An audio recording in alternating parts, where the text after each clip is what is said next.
Egypt के शहर Alexandria के साहिल से 6.5 किलोमीटर दूर ठीक इस जगह पर डीप सी डाइवर्स ने समंदर के बॉटम पर कुछ ऐसा देखा जो बिल्कुल भी नॉर्मल नहीं था। जेम टीवी की वीडियोस में एक बार फिर से खुशामदीद। नाजरीन, जैसा कि हम जानते हैं कि दुनिया का 70% हिस्सा पानी है, जिसको अभी तक हमने सिर्फ 5% भी एक्सप्लोर नहीं किया। ओशंस के अंदर ऐसी मखलूक भी मौजूद हैं जिनको आज तक इंसान ने नहीं देखा, और इनमें कुछ ऐसे राज भी छुपे हैं जो हजारों साल पहले दुनिया में रहने वाले इंसान छोड़ गए थे। कभी रिसर्च वर्क का बहाना तो कभी सी एडवेंचर का। ये राज एक एक करके खुलते जा रहे हैं। आज आप जानेंगे 10 ऐसी चीजें जो डीप सी डाइवर्स को समंदर के बॉटम से मिली।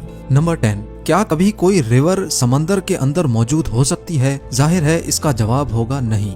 लेकिन मेक्सिको के युकाटन पेनिनसुला में स्कूबा डाइवर्स ने समंदर के अंदर एक ऐसा सीक्रेट स्पॉट तलाश किया जहां पर पानी के अंदर ही एक रिवर भी बहती है। जी हाँ, समंदर के पानी के अंदर बहने वाली रिवर असल में हाइड्रोजन सल्फाइड की एक मोटी तह की वजह से बनी थी, जिसके नीचे एक गार से आने वाला सॉल्ट वाटर मौजूद है। इस जगह को सेनोटे एंजेलिटा भी कहा जाता है। स्कूबा डाइवर्स के मुताबिक ऊपर से देखने पर सेनोटे एंजेलिटा बिल्कुल नॉर्मल दिखती है, लेकिन तकरीबन 30 मीटर अंदर जाने के बाद जो मंजर नजर आता है उस पर यकीन करना मुश्किल होता है।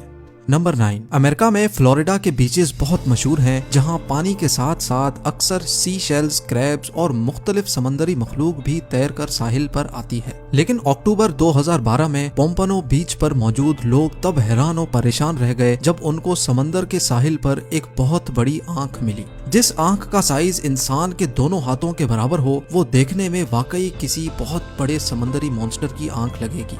इस आई बॉल की फोटो सोशल मीडिया पर आग की तरह वायरल हो गई। चंद लोगों का ख्याल था कि जिस मॉन्स्टर की आंख तैर कर साहिल पर आ सकती है, वो जरूर साहिल के आसपास ही कहीं भटक रहा होगा। इस खौफ की वजह से लोगों ने फ्लोरिडा के बीचेस पर जाना ही कम कर दिया था। लेकिन जब ये आंख वाइल्ड लाइफ के डिपार्टमेंट में भेजी गई तो वहाँ कई एक्सपेरिमेंट्स और रिसर्च के बाद ये मालूम पड़ा कि ये आंख किसी मॉन्स्टर जायंट की नहीं बल्कि एक नॉर्मल स्वॉर्ड फिश की है, जिसको किसी मछेरे ने पकड़कर उसकी आंख निकालकर वहीं समंदर में फेंक दी होगी।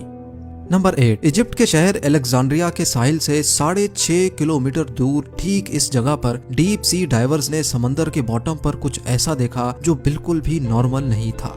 जब बात फ्रेंच आर्कियोलॉजिस्ट फ्रैंक गोडियो तक पहुंची तो उन्होंने इस जगह पर तहकीकात शुरू कर दी। हैरत अंगेज तौर पे इस जगह से 64 शिप्स, 700 एंकर्स, सोने से भरे हुए खजाने, 16 फीट लंबे स्टैचूज, टूटी फूटी इमारतों के हिस्से और छोटे छोटे पत्थर मिले जिन पर अजीबो गरीब लिखाई से कुछ लिखा हुआ था।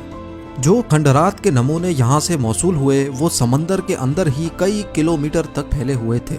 मालूम पड़ा कि यहाँ पर 2300 साल पहले इजिप्ट का एक बहुत बड़ा शहर हुआ करता था, जो शायद इजिप्ट का मेन पोर्ट सिटी था और शायद जहाँ से मुल्क के कई कारोबारी मामला चलाए जाते थे। ये पूरा शहर आज थॉनिस हेराक्लियन के नाम से जाना जाता है, लेकिन हजारों साल पुराने इजिप्ट के इस पोर्ट सिटी को सैलाब खा गया या ये सुनामी की नजर हो गया, इसका अंदाजा किसी को भी नहीं है।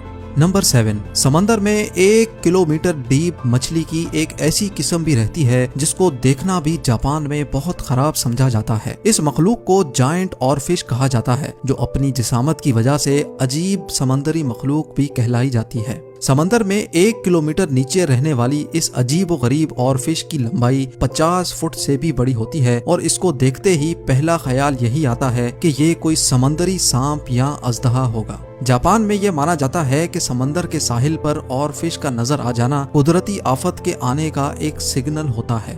लेकिन साइंसदानों के मुताबिक ग्लोबल वार्मिंग की वजह से समंदर के बॉटम पर रहने और बसने वाली मखलूक सतह समंदर का रुख करने पर मजबूर है। नंबर 6, अंडर वाटर स्पोर्ट्स में समंदरी दुनिया देखना वाकई एक दिलचस्प काम है। लेकिन इस एडवेंचर के दौरान किसी के सामने अचानक से ये स्टैचूज आ जाएं तो कैसा होगा? वेस्ट इंडीज के साहिल से कई किलोमीटर दूर इस मकाम पर समंदर के बॉटम पर मौजूद ये है अंडर वाटर स्कल्पचर पार्क। 2006 में लॉन्च करने वाले इस पार्क के पीछे एक ब्रिटिश आर्टिस्ट का हाथ है, लेकिन इस स्कल्पचर पार्क के बनाने के पीछे जो मकसद है वो इस पार्क से भी ज्यादा दिलचस्प है। समंदर में मौजूद छोटी बड़ी चट्टानें मौजूद होती हैं, जिनके अंदर छोटी मछलियां अपने आप को महफूज समझती हैं। लेकिन जिस जगह ये चट्टानें मौजूद नहीं होती, वहाँ जाने से छोटी मछलियां अवॉइड करती हैं। 800 स्क्वायर मीटर पर फैले इस पार्क को बनाने का मेन मकसद छोटी मछलियों को शेल्टर प्रोवाइड करना था। इस आर्टिस्ट का कहना है कि इस पार्क को बनाने के बाद लाखों मछलियों ने इस जगह का रुख किया। इस पार्क में 100 से ज्यादा मुख्तलिफ किस्म के स्टेचूज मौजूद हैं जो देखने में बहुत अनोखे लगते हैं। नंबर 5, जब से ये दुनिया बनी है तब से लेकर अभी तक जितनी भी कौमें यहाँ रहती थी, समंदर उनके बेशुमार राज छुपाए हुए है। इटली के करीब समंदर के बॉटम से डीप सी डाइवर्स को पुराने जमाने में इस्तेमाल होने वाली दवाइयाँ मिली। देखने में ये टैबलेट्स आज के दौर की दवाइयों से काफी अलग दिखती हैं, लेकिन अब मालूम करना था कि इनके अंदर कौन से केमिकल मौजूद हैं और ये किस मर्ज की दवा है। लेबोरेटरी टेस्टिंग से मालूम पड़ा कि ये दवाई कम से कम भी 2000 साल पहले बनाई गई थी, लेकिन इसके अंदर जो इंग्रेडिएंट्स इस्तेमाल किए गए थे वो जानकर तो और भी ज्यादा हैरत हुई, क्योंकि इसमें starch, pine resin, B wax, animal और प्लांट फैट्स के साथ साथ ओलिव ऑयल भी शामिल था। साइंसदानों के मुताबिक ये दवाई आंखों की बीमारी के इलाज के लिए इस्तेमाल की जाती होगी। ये दवाई एक छोटे टिन में अच्छी तरह प्रिजर्व थी और देखने में ऐसा लगता है कि ये हाथों से बनाई गई होगी, क्योंकि जिस स्पॉट से ये दवाइयाँ मिली थी वहाँ से थोड़ा ही दूर एक क्रैश्ड रोमन शिप भी डिस्कवर हुआ था, जिसमें से काफी मेडिकल इक्विपमेंट भी मिला था। इसलिए रिसर्चर्स का मानना है कि शायद 2000 साल पहले इस रोमन शिप में कोई डॉक्टर भी मौजूद होगा। यकीनन उस जमाने में भी मेडिकल साइंस काफी जानदार थी।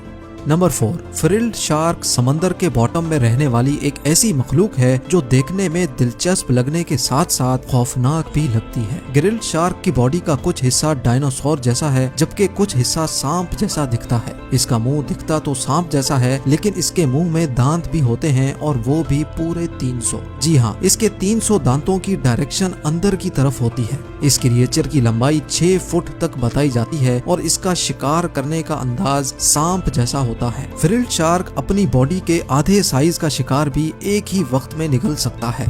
इसके दांतों की डायरेक्शन की वजह से अगर कोई भी चीज इसके मुंह में अंदर चली गई तो उसका वापस आना पॉसिबल नहीं है। 2007 में जापान के एक मछेरे ने फिशिंग के दौरान पहली बार ऐसे क्रिएचर को पकड़ा। वाइल्ड लाइफ के इदारे ने ये क्रिएचर पकड़कर इसको सी वाटर पूल में डाला, जहां उसकी पहली बार वीडियो बनाई गई। उनका कहना था कि समंदर में 1 किलोमीटर नीचे रहने वाला ये क्रिएचर शायद बीमार था, इस वजह से समंदर की सतह पर आ गया होगा।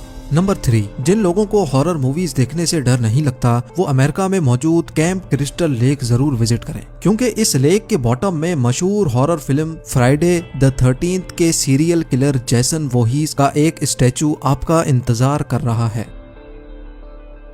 लेक के बॉटम में रखा गया ये स्टैचू अपने मशहूर मास्क और तलवार के साथ खड़ा किया गया है, जबकि इसका मुंह ऊपर की तरफ है ताकि लेक में डाइव करते ही डाइवर्स को खौफ का एक झटका लगे। स्टैचू के मालिक ने बताया कि वो कई सालों से इस लेक में डाइविंग कर रहा है और उसने दूसरे डाइवर्स को प्रैंक करने की नीयत से फ्राइडे द 13th के इस खौफनाक कैरेक्टर को चुना, लेकिन चंद रिपोर्ट्स के मुताबिक अभी ये स्टैचू लेक से हटा दिया गया है। नंबर 2, रिसर्चर्स की एक टीम को वर्ल्ड वॉर 2 में तबाह होने वाले एक फाइटर प्लेन का ढांचा मिला। माइक्रोनेशिया के समंदर के बीचों बीच रिसर्चर्स को वर्ल्ड वॉर 2 में तबाह होने वाले कई फाइटर प्लेन्स, टैंक्स, गाड़ियां और डाइव बॉम्बर्स मिले हैं। आज से 80 साल पहले वर्ल्ड वॉर 2 में 50 जापानीज शिप्स और 230 एयरक्राफ्ट समंदर में क्रैश हुए थे। क्योंकि ये स्पॉट ओशन के बिल्कुल मिडल में है जहां पानी हद से ज्यादा गहरा है, इस वजह से अभी तक कई एयरप्लेन्स और शिप्स का मलबा तो आज तक नहीं मिल सका। इसकी एक वजह यह भी है कि जब प्लेन समंदर के अंदर क्रैश होते हैं तो वो प्लेन जैसे नहीं दिखते, जिनको देखकर अंदाजा लगाना मुश्किल होता है कि ये कोई प्लेन है या फिर कोई समंदरी झाड़ी।